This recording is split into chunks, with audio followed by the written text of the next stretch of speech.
टेलिव्हिजनची lead करत असताना तुम्हाला सगळ्यात जास्त काय कॉम्प्रोमाइज करावं लागतं तर तुमचा वेळ. मी घरगुती मुलगी आहे, घरवाली मुलगी आहे, प्युअर. मला घराशिवाय करमत नाही. होमसिक वगैरे होते मी प्रॉपर.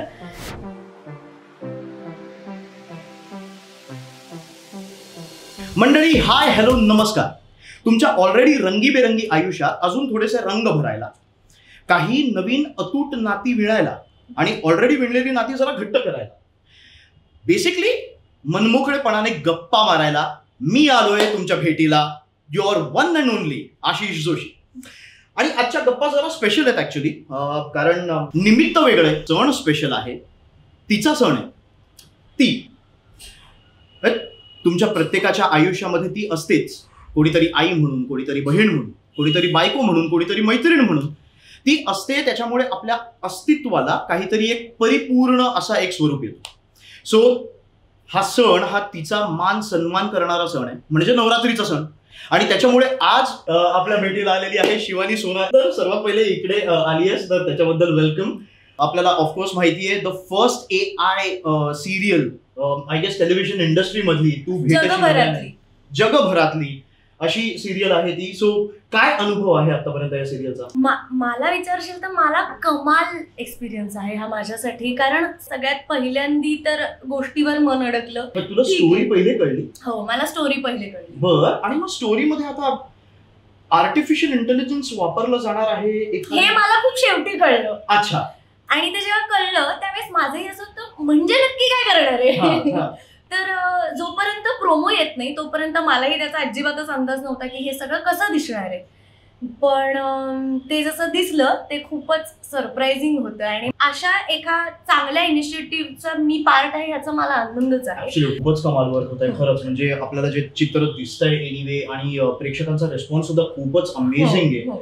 पण मला थोडंसं जरा पास्ट बद्दल सुद्धा बोलायचं आहे. मी जसं म्हटलं की व्यासपीठावरनं तुझं करिअर सुरू झालं, पुण्यामध्ये तू थिएटर करायचीस, राईट? आणि त्याच्याबद्दल अनेक आपल्या प्रेक्षक मंडळींना माहीतच नाहीये की कितपत थिएटर कसं काय वगैरे, तर त्याच्याबद्दल जरा सांग. ओके, सो शुरू से शुरू करते हैं. ऍब्सोल्युटली. मी माझी शाळा modern high school, PS modern high school, so girls हायस्कूलमध्ये होते मी. सो मी माझ्या घरातलं खूप लाडकं बाळ आहे आणि मला सतत माझ्या घरचे आजूबाजूचे कायम हे सांगायचे की ड्रामा क्वीन आहे, की सतत ड्रामे करत असते. पण त्यांना सुद्धा हे तेव्हा असं वाटलं नव्हतं की मी या क्षेत्रात येईन किंवा मी या क्षेत्रात काम करीन. सुरुवात माझी डान्स पासून झाली, पण शाळेत असताना मी 6वीत पहिलं नाटक केलं. अच्छा. 6वीत असताना मी एक पहिलं नाटक केलं होतं आणि त्याच्यात मी एका राणीची भूमिका केली होती.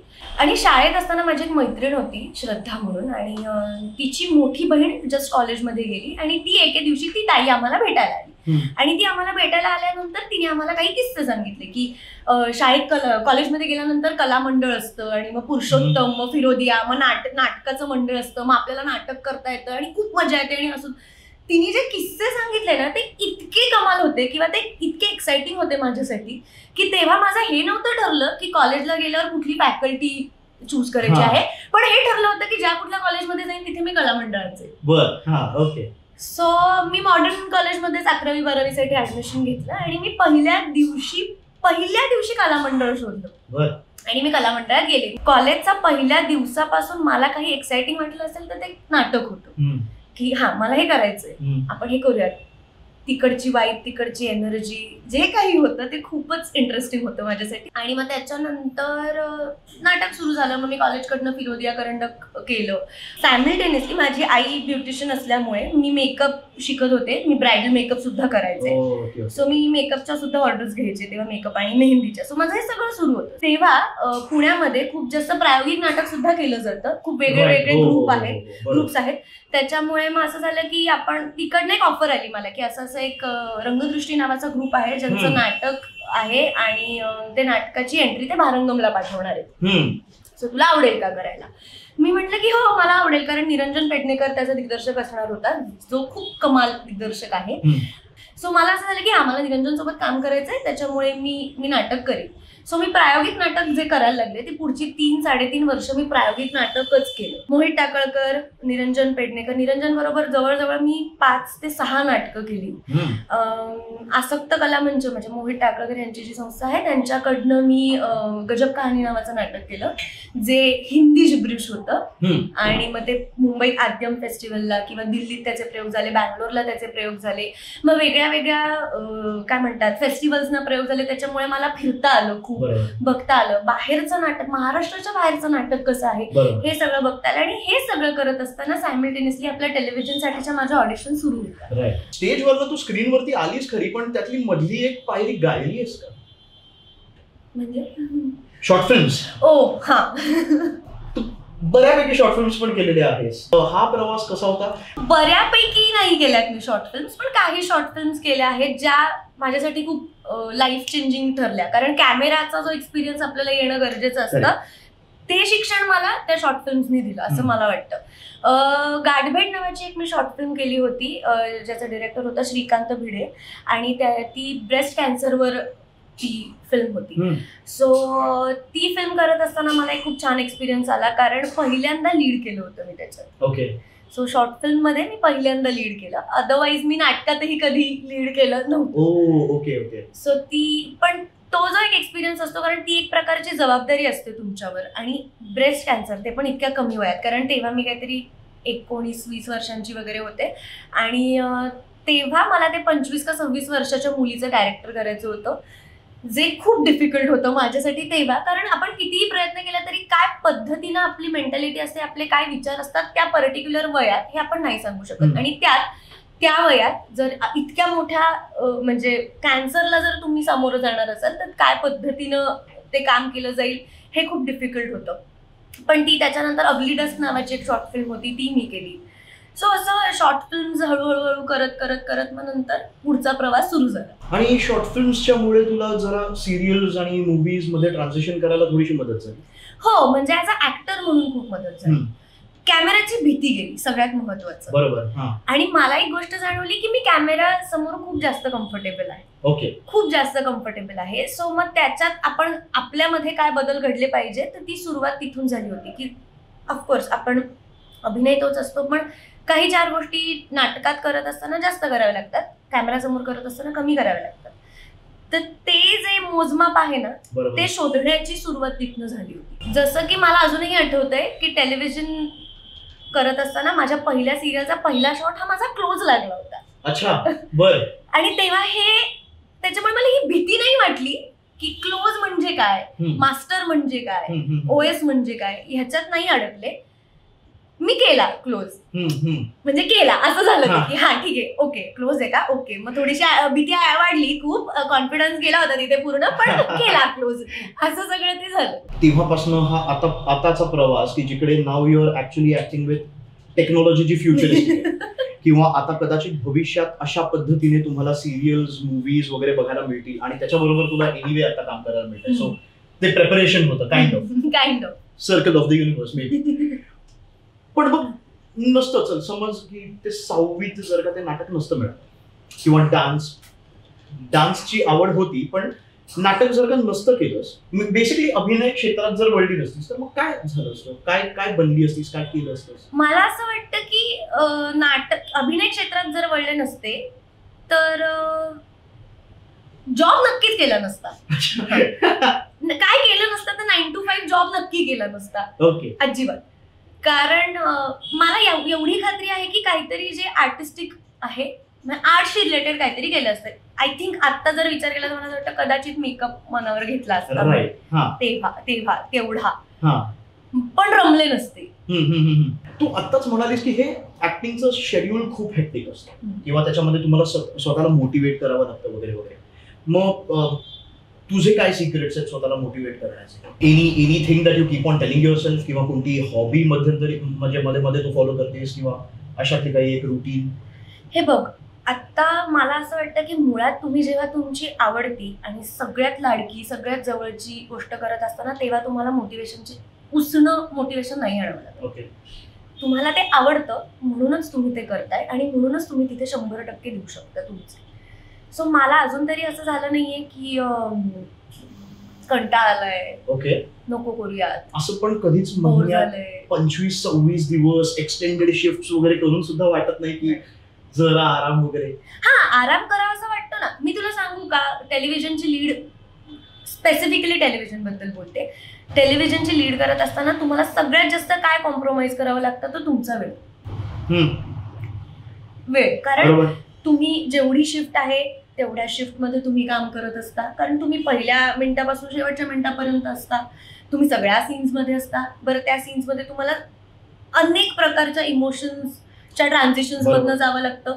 म्हणजे यू नेव्हर नो, तू आत्ता हसताना सीन केलाय, नंतर तुला रडताना सीन करायचा आहे, नंतर तुला मार खाताना सीन करायचा आहे, हे सगळं तुम्हाला करावं लागतं. पण मला तरी असं वाटतं की ती गोष्ट माझी सगळ्यात आवडती गोष्ट आहे. मला नाही वाटत की मी ह्याच्या व्यतिरिक्त कुठल्या गोष्टीमध्ये तितक्या पर्सेंटेज देऊन कष्ट करू शकते त्याच्यामुळे. पण मला एकाच गोष्टीचं वाईट वाटतं की मला माझ्या फॅमिलीला वेळ नाही देता येत.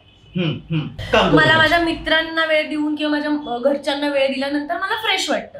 कदाचित तिकडनं जास्त ऊर्जा मिळते आणि मग ती ऊर्जा आणखीन कामात मला वापरता येते, असं मला तरी आता वाटतं. पण मग कामाच्या हेक्टिक शेड्यूल्समुळे त्यांना वेळ देता येत नाही, तर त्याची खंत आहे. जो काही वेळ असतो त्याच्यामध्ये काही हॉबी वगैरे? हॉबी ऍज सच दॅट नाहीये, ते सतत बदलत असतं. कारण हॉबी जी आहे ना, ही सतत बदलत असते. मला फिरायला खूप आवडतं. मी आता रिसेंटली जरा इंस्टाग्रामवर किंवा सोशल मीडियावर बघून डुडलिंग करतेय, कारण मी मेहंदी काढायचे.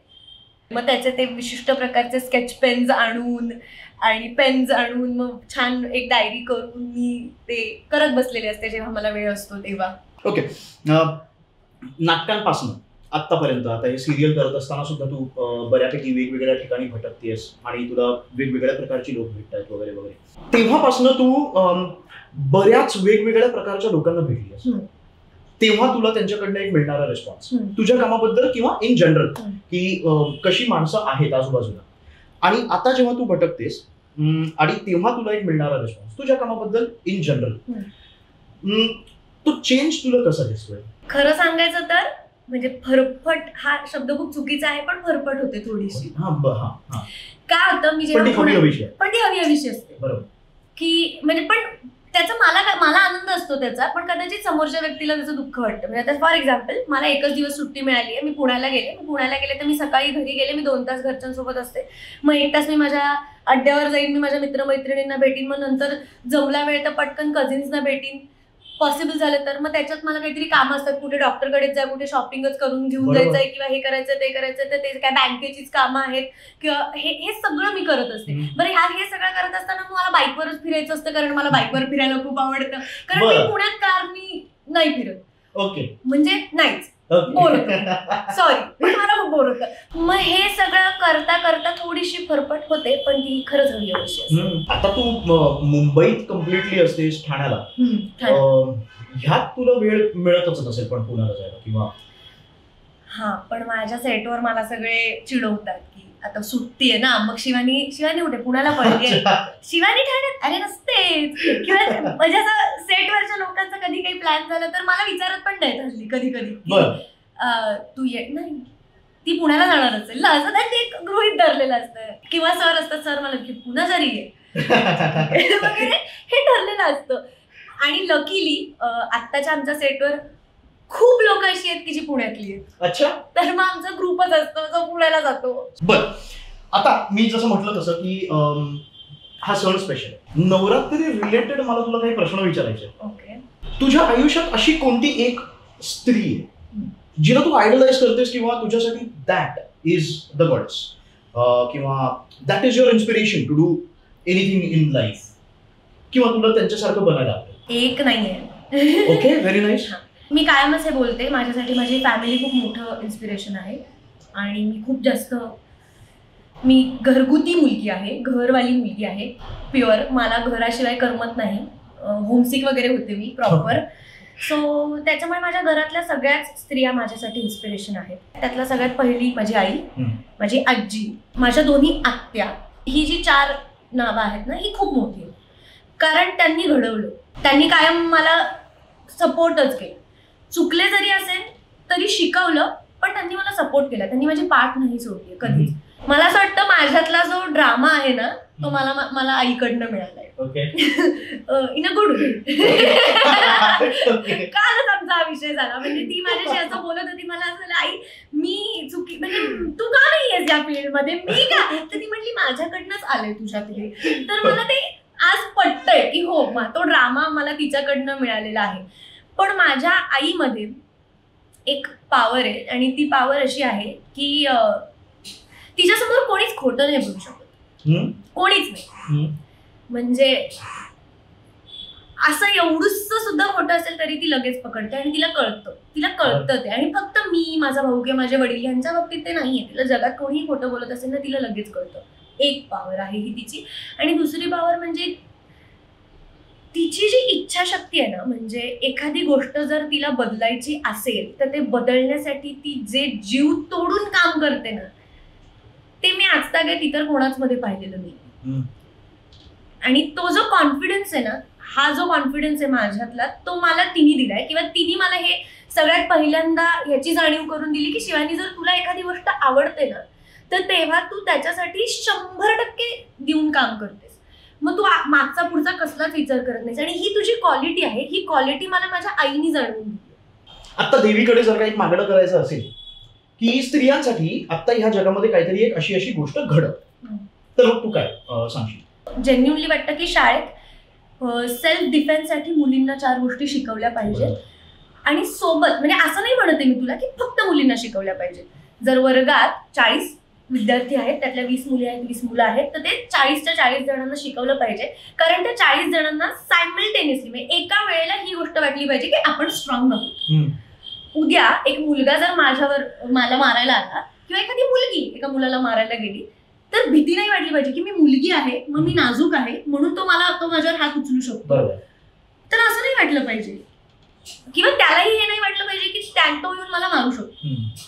दोघांना सायमल्टेनियसली तो जो कॉन्फिडन्स आहे किंवा ते स्ट्रॉंग वाटणं जे आहे हे वाटलं पाहिजे.